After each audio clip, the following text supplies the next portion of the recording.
Hey y'all, BB here, and welcome to episode 2 of our Pokemon Origins Fire Red playthrough. If you did not see episode 1, you can click the card above right now to take you over there for a full description of the rules and what exactly we're doing with this playthrough. But for a brief little rundown, basically we're playing our Game Boy Advanced Fire Red edition, and we're playing as if we were Red from the Pokemon Origins anime show. So we're trying to wind up with the final 6 team that he had in the show. Along the way, we can catch all the Pokemon that we want to. We can even use them in our team somewhat along the way. However, when we get to the Elite Four, it will be that final 6 that he had going up against the Elite Four in the show. Last episode, we got Candle, our first final team member. It is our Charmander. And we fought Blue, our rival, twice. Showed him who the best new trainer from Pallet Town is pretty easily both times. Made our way through the Viridian Forest, and we are now all the way up into Pewter City.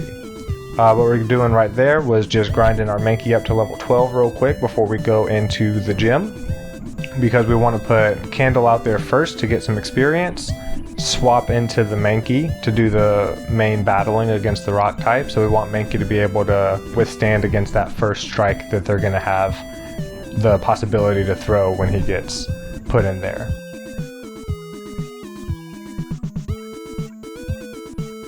Camper Liam's going to be our first gym trainer battle. He's coming out with the E02 first. Like I said, we're going to swap to a Mankey, but thankfully he goes for the defense curl instead of going on the attack, so we won't even have to worry about Mankey surviving that first hit. Come at him hard with the karate chop, get more than half of his life, hit him again for number 2, Geodude is out of there. With Liam using the Sandshrew though coming up, we're going to leave Mankey so that he can get some experience points and then swap into Candle. Because since Sandshrew, yes, he's a ground type, but he's not a rock type. He's not quite as impervious to our fire, so we're going to hit him for our Ember a couple of times and get that experience points and actual battle experience going to Candle there. Since we are going to be using Mankey primarily when we go up against Brock, want to try and equalize things as much as we can while we can.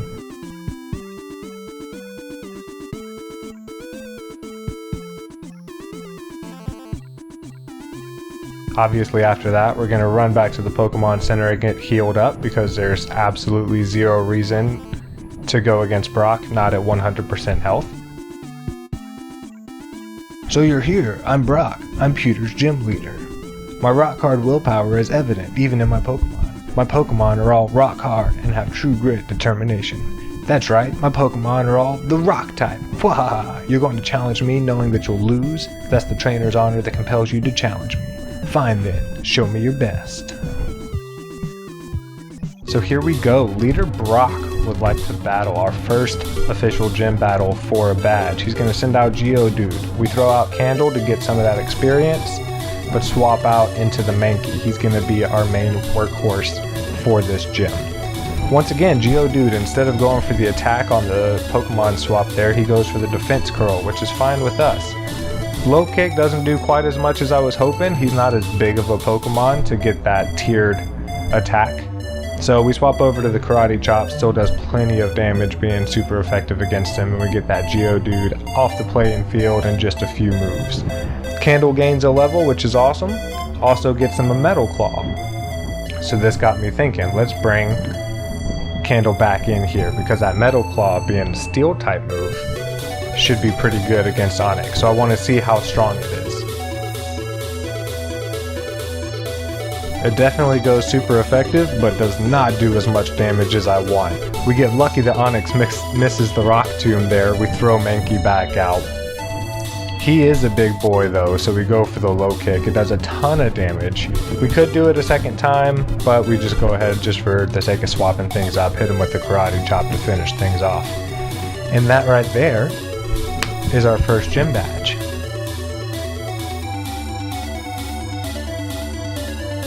I took you for granted, and so I lost. As proof of your victory, I confer you on this, the official Pokemon League Boulder Badge.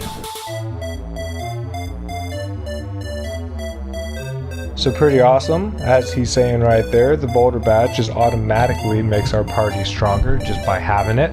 Also lets us use flash, which will come in handy on some caves later on. He's gonna give us TM39 here.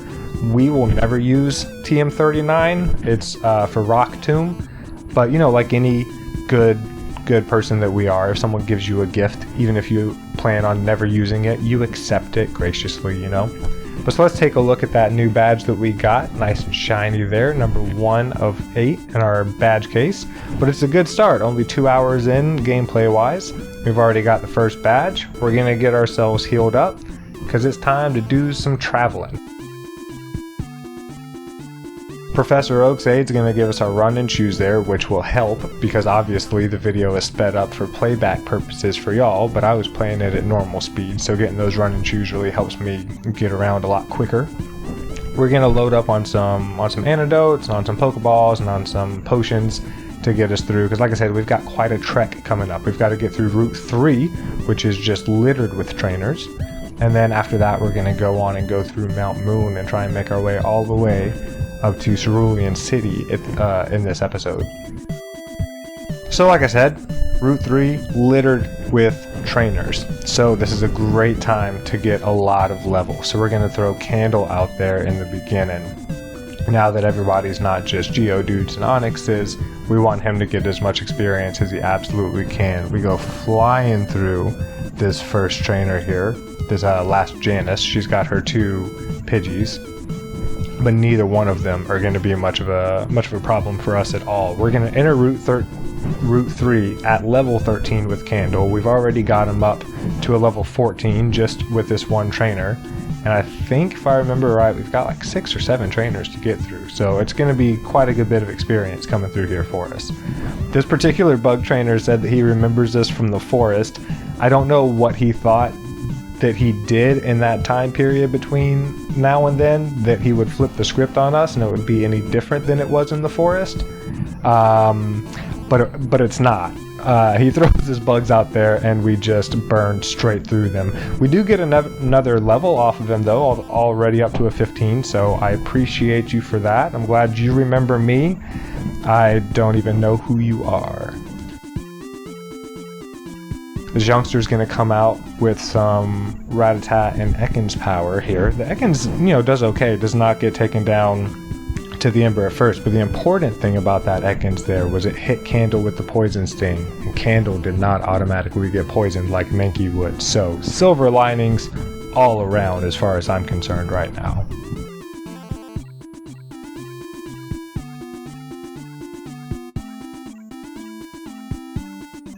Another bug catcher, but at least this one has some evolved forms, so you're getting, you know, 130 experience points instead of just 100, you know, or 110 or whatever you might get from the unevolved form. So still not a threat, still nothing hard at all, but at least since he's got the Kakuna and the Metapod there, it gets us enough experience to get the levels to do some evolving ourselves.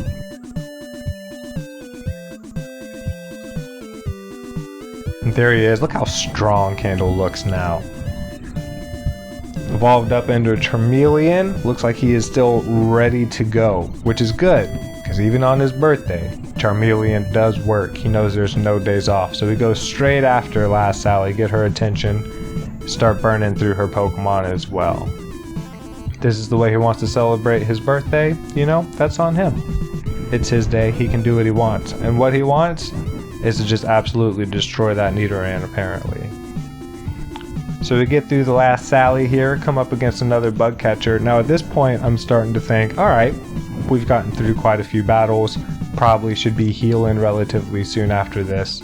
And I didn't want to use the potions that we had just stocked up on for some reason. I'm really bad about that. I'll buy stuff thinking that I'll need it and then never hoard it and never use it in the game because I think I'm going to run out. But either way, we take out the bug catcher James here and decide to start heading back towards town to go back towards the Poke Center real quick. So that's why we hop down this way, come up against this youngster with a fairly strong Spearow. Does some damage to us, hits us a couple times, but not nearly enough. Candle holds steady there. gets us back into Pewter City, back to the Pokemon Center, so we can heal up and finish up this route.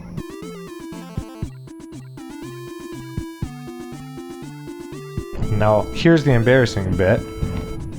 After I did all that, last Robin here with her Jigglypuff.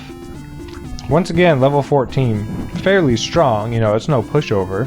Especially once it gets that cute charm on us, we miss a couple of attacks because we are in love and refuse to do anything about it. But thankfully, it doesn't do a lot of damage to us during that time period. So once we can attack again, we take care of that Jigglypuff fairly easily. But here's the embarrassing bit: is I went all the way back to Pewter City to heal up when she was the only trainer left between me and the next Pokemon Center. So there was no need for that. But you know, live and learn. I'm going to swap the Mankey out to be in front here because I want to try and catch some Pokemon that are around the Mount Moon area, the Nidorans, Jigglypuffs, Wigglypuffs, that kind of stuff. So I throw Mankey out there so that he doesn't just one-hit everybody, and thankfully the Scratch gets the Nidoran on board here. And I look around a little bit more because, like I said, specifically for Jigglypuffs and things like that, because they're only in the Mount Moon area. And eventually come across this level 3 one. Since it is so weak, I don't even want to scratch it because I'm afraid I'll knock it out even with Mankey only being at a 13. So I just start chucking Pokeballs at it. And man, this thing is resilient. I think it took 5 or 6, but we finally got it, added it to the Pokedex, head on up, get healed, and head into Mount Moon proper. I'm keeping Mankey in front here because I don't want him to fall too far behind Candle. Obviously, Candle is our main priority, and we will be using him the vast majority of the cave or of the mountain here.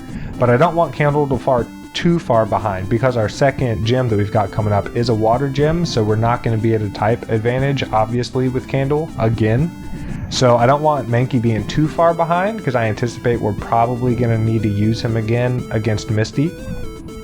So let him out there to defeat the bug catcher, go against the Zubat to go ahead and get one caught, add it to the Pokedex, and then that way when all the other ones, and there will be other ones, pop up, we can just run away and not have to worry about them at all.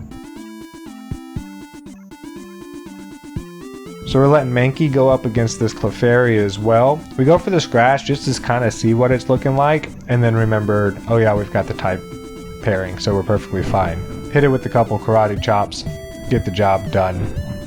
Get Mankey up to a level 14, which is great. Gets him a little bit closer to Candle. He's not falling behind too much. We go for the Scratch against the Geodude because I really don't want to take it out. So we just go for the Scratch to try and catch it, add it into the Pokedex. Didn't want to go for a karate chop or anything because we do want to get as many into the Pokedex as we can, so that as we run into Professor Oak's aides in various areas and points of the game, hopefully we'll have enough Pokemon caught that we can get the items and things like that they'll give to us.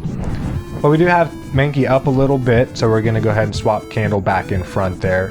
Like I said, I do want him to get the majority of the experience from this mountain. So we're going to put him back in front, go up against this Team Rocket Grunt.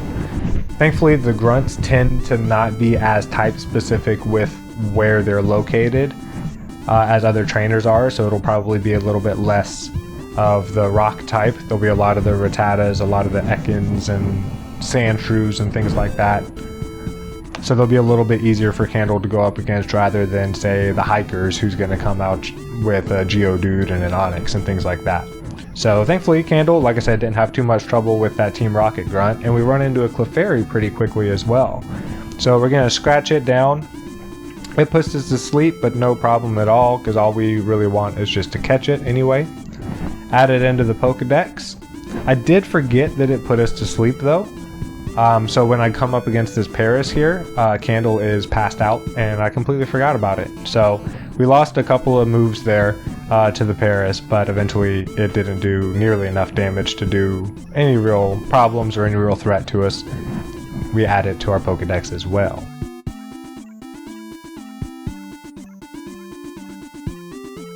Super Nerd Joven here throws out a Magnemite, the first time we've seen one of those in the game. So we go at it with the Metal Claw to see if the Steel type is super effective against it, and it is not. So we swap ourselves over to the Ember again and just go with Old Faithful.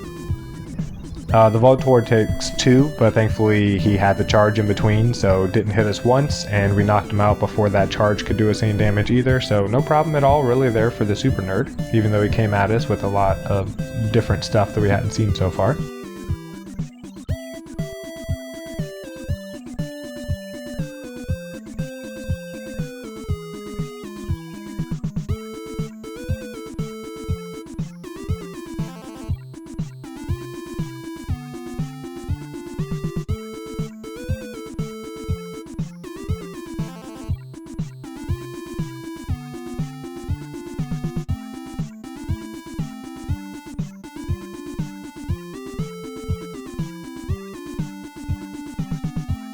This next trainer coming up kind of cracks me up because she's trying to be different. Everyone's got rock type down here, so she's like, I'm gonna come out with the grass types. Unfortunately for her, Candle is in the front of our party, so it does not work out well for her. But if we were to follow, you know, the traditional rules of what the game says people would normally have in their, you know, in their Pokemon team down here, I like what she's doing. I like where she's headed. You hate to see it work out like that, you know, but I see what she's doing. More rocket grunts, they're always in front of, you know, some nice items and stuff like that, so I always try and hit all of the ladders that I can in Mount Moon and really hit all of the levels and do all of the battles that I can, because none of them are super strong, so like I said, nothing's a real big threat. But you can get a ton of experience. Hopefully we're going to get Candle all the way up to maybe even like a 23 or a 24 by the time we get out of this cave. So I do try and hit every single ladder that I can, even though I've played this game before and know that that's not the way out.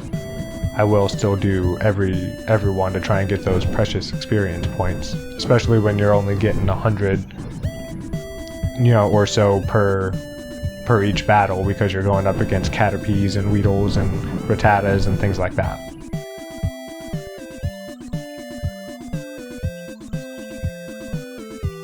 Thankfully though, even though it is a cave, there's very few of the hikers and people like this where I do have to resort to throwing the Mankey out instead of letting Candle do the work. Just because Candle could take them down eventually with probably the Metal Claw or the Ember, but it would take a while. He'd take some hits as well.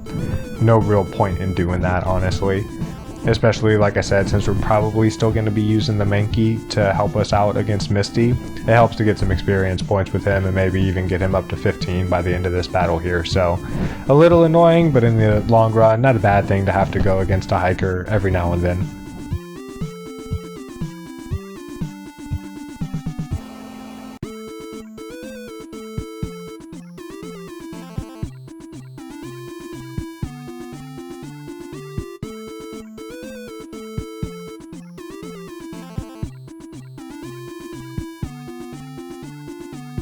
We're coming up on the last of the rocket grunts that are going to be in this cave. So they're getting a little bit stronger. They're getting up to the 13s and stuff. It doesn't really matter because we've got Candle up to a level 20. So he can still one-hit KO pretty much anything that they're going to want to throw out there.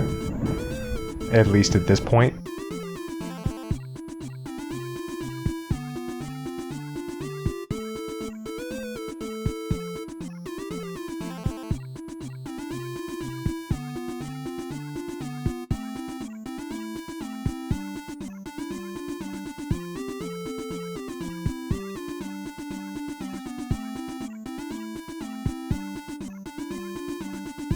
Now all of the security detail for the scientist is completely gone. So we're gonna pop up there and talk to a man about a fossil. Now those rocket grunts weren't too bad, but Super Nerd here is gonna be a little bit of a punk. The Grimer's not bad, once again. First time we've seen one of those in this game, so that's always kind of fun to see somebody new. The Coughing comes at us though, and hits us with the poison. Now I was talking Candle up earlier about how he got that poison sting and didn't take the poison from it, and then I clearly spoke too soon, because look at us now. So we've got to heal him up real quick, throw an antidote on there to him. Mankey also gets poisoned, but of course he does. That's not a surprise in the least bit. Throw Candle back out there to finish this battle. Hit him with the Ember. Basically a 2-hit KO. Get Mankey up to a 15, which is nice. I was hoping to get that off of the Hiker, but I'll take it now. Super Nerd's going to throw the Voltorb out there. We know that the Ember is effective. However, that critical hit really finishes things strong for us. Lets us get out of this cave. We take the Helix Fossil. Who knows what that's going to be? We'll find out along the way if we made a good decision or not. But as of now, we got a cool little fossil in the inventory with us. That gets us out of Mount Moon. We're going to learn Mega Kick and Mega Punch from these two guys right here on Mankey. That is going to finish it up for this episode. We have got our first badge.